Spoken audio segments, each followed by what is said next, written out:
ఓం శ్రీ గురుభ్యో నమ. ఓం శ్రీ సాయినాథాయ నమ. సాయి భక్తులకు నమస్కారం.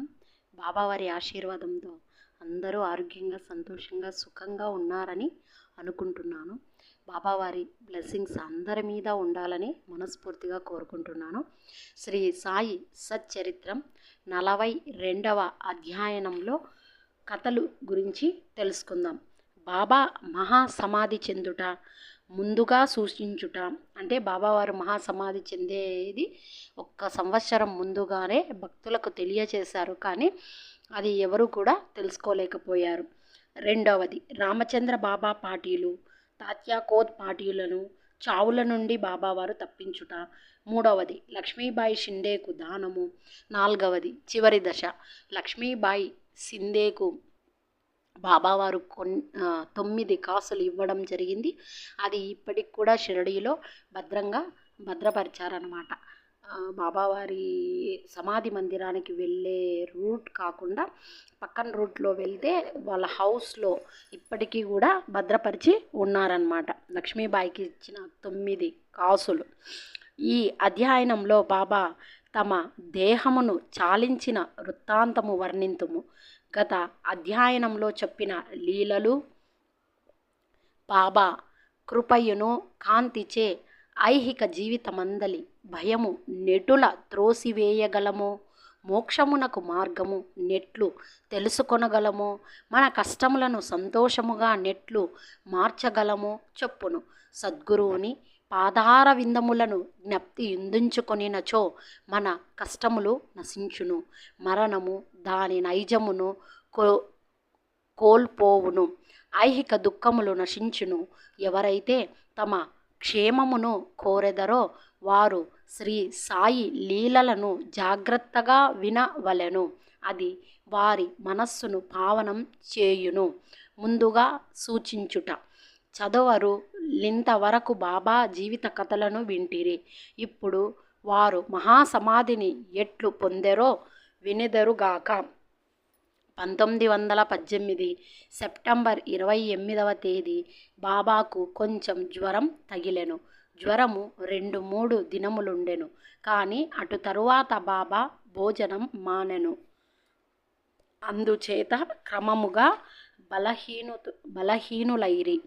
17వ రోజు అనగా 1918వ సంవత్సరం అక్టోబర్ 15వ తేదీ మంగళవారం 2:30 గంటలకు బాబా భౌతిక శరీరమును విడిచిరి. ఈ విషయమును 2 సంవత్సరములకు ముందే బాబా సూచించిరి, కానీ అది ఎవరికి బోధపడలేదు. అది ఎట్లు జరిగెను. 1916వ సంవత్సరం విజయదశమి నాడు సాయంకాలం గ్రామంలోని వారందరూ సీమోల్లంఘన మొనర్చి తిరిగి వచ్చుచుండగా, సీమోల్లంఘన అంటే ఒక రకమైన కలర్ పౌడర్ని చల్లుకుంటారనమాట. అది వచ్చి బాబావారి కంట్లో పడుతుంది. కంట్లో పడితేనే బాబావారి కోపోద్రిక్తులు అవుతారనమాట. అంటే చాలా కోపం చేసుకుంటారు. ఎలా సీమోల్లంఘన మొనర్చి తిరిగి వచ్చుచుండగా బాబా హఠాత్తుగా కోపోద్రిక్తులైరి. సీమోల్లంఘన మనగా గ్రామపు సరిహద్దును దాటుట. బాబా తమ తలగుడ్డ, కఫని, లంగోటి అంటే కలర్ జల్లుకుంటూ అది గ్రామం యొక్క సరిహద్దు దాటుతూ వెళ్తారనమాట. లంగోటి తీసి వానిని చించి ముందున్న దునిలోకి విసిరి వైచిరి. దీనిని మూలముగా దుని ఎక్కువగా మండుజొచ్చెను. ఆ కాంతిలో బాబా మిక్కిలి ప్రకాశించెను. బాబా అక్కడ దిగంబరుడై నిలిచి ఎర్రగా మండుచున్న కండ్లతో బిగ్గరగా ఇట్లు అరిచెను. ఇప్పుడు సరిగ్గా గమనించి, నేను హిందువునో మహమ్మదీయుడునో చొప్పుడు. అచటనున్న ప్రతివాడు గడగడ వణికిపోయెను.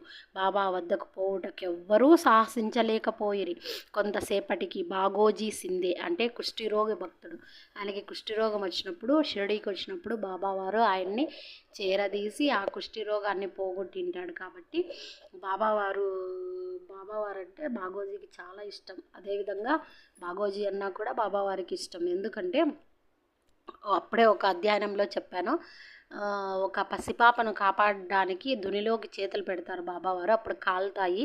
కాలినప్పుడు ఈ బాగోజీనే వచ్చి వెనక్కి లాగేసి ఆ కాలిన గాయానికి ప్రతిరోజు నెయ్యి రాసి ఆకు వేసి కట్టగడుతూ ఉంటాడనమాట. అలా బాగోజీ చాలా సేవ చేసింటాడు కాబట్టి ఆయనకి ఆత్మీయ భక్తుడు అనమాట. ఆ విధంగా బాగోజీని అదే కుష్టి వైద్యం సరి చేసింటాడు కదా, ఆ కుష్టిరోగ భక్తుడు వచ్చేసి ధైర్యంతో దగ్గరకు పోయి లంగోటిని కట్టి ఇట్లా నేను బాబా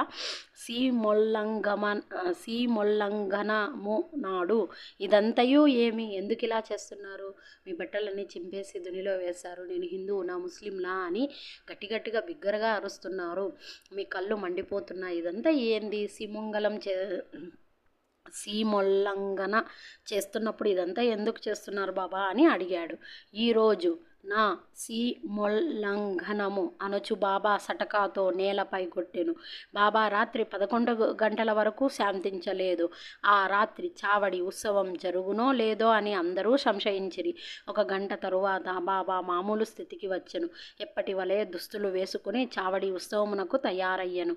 ఈ విధముగా బాబా తాము దసరా నాడు సమాధి చెందుదామని సూచించారు. కానీ 1 సంవత్సరం ముందుగానే ఈ విధంగా చెప్పినప్పటికీ కూడా భక్తులు ఎవరూ కూడా కనుక్కోలేదు, అది తెలుసుకోలేకపోయారు అన్నట్టు చెప్పడం అనమాట. ఈడ హేమట్ పంత్ సూచించిరి కానీ అది ఎవ్వరికీ అర్థం కాలేదు. దిగువ వివరించిన ప్రకారం బాబా మరి యొక్క సూచన కూడా చేసిరి.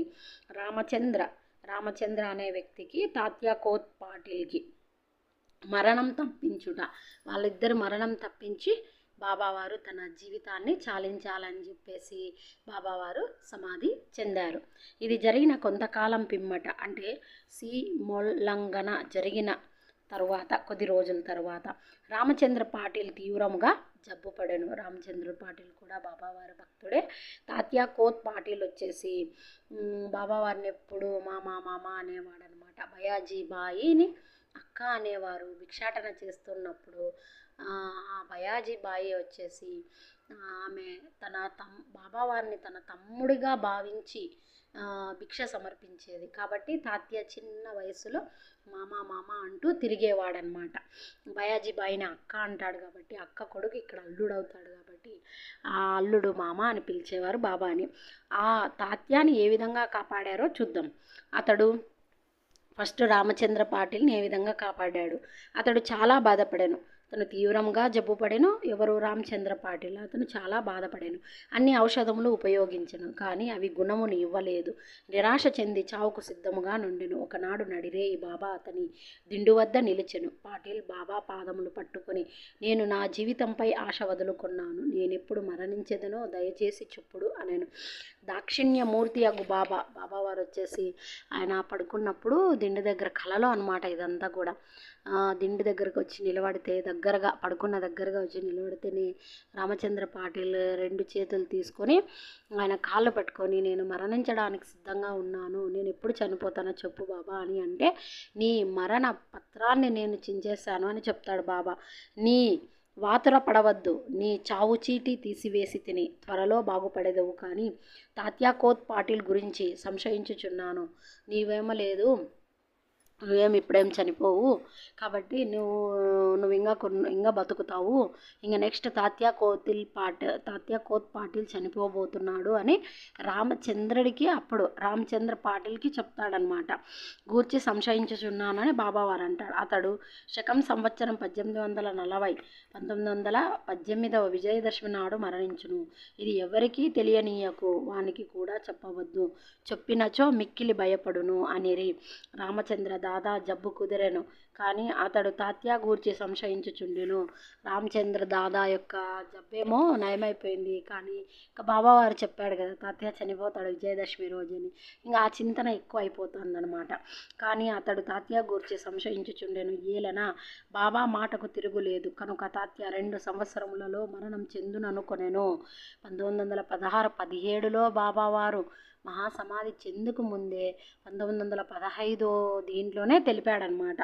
దీని రహస్యముగా నుంచెను, ఎవరికీ తెలియనీయలేదు కానీ బాలాషింపికి మాత్రమే చెప్పెను. రామచంద్ర పాటిలు బాలాషింపి ఇరువురు మాత్రమే తాత్యా గూర్చి భయపడుచుండిరి, ఎవరికి చెప్పలేదు. కానీ తన బాధను ఆవేదను బాబావారు ఇలా నాన్న దగ్గర అన్నారు.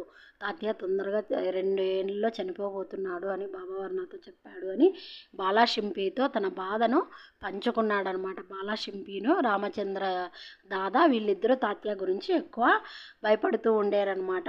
రామచంద్ర దాదా త్వరలో పక్క నుండి లేచి నడవసాగాను. కాలం వేగముగా కదిలిపోయిన 1918 భాద్రపదము ముగిసెను. అశ్వయుజ మాసం సమీపించెను. అంటే దసరా పండుగ అన్నమాట. భాద్రపద మాసం అయిపోయింది, అశ్వయుజం వచ్చింది. అశ్వయుజంలో సమీపించుచున్నప్పుడు బాబా మాట ప్రకారం తాతయ్య జబ్బు పడెను, మంచం పట్టెను. అందుచే బాబా దర్శనమునకై రాలేకుండెను. బాబా కూడా జ్వరంతో నుండెను. తాతయ్యకు బాబా యందు పూర్తి విశ్వాసం ఉండి తాతయ్య కోత్ పాటిల్కి బాబా వారి మీద పూర్తి విశ్వాసం ఉందన్నమాట. ఖచ్చితంగా బాబావారు నన్ను రక్షిస్తారు, నా జబ్బును నయం చేస్తారు, నాకు ఇంత బాగాలేకుంటే బాబా చూస్తూ ఉంటాడా అని చెప్పి బాధపడుతూ ఉన్నాడనమాట. ఆ విధంగా ఉన్నాడు తాతయ్య. తర్వాత వచ్చేసి బాబా దర్శనమునకై రాలేకుండాను. బాబా కూడా జ్వరంతో నుండెను. తాతయ్యకు బాబా యందు పూర్తి విశ్వాసం ఉండెను. బాబా శ్రీహరిని పూర్తిగా నమ్మి ఉండెను.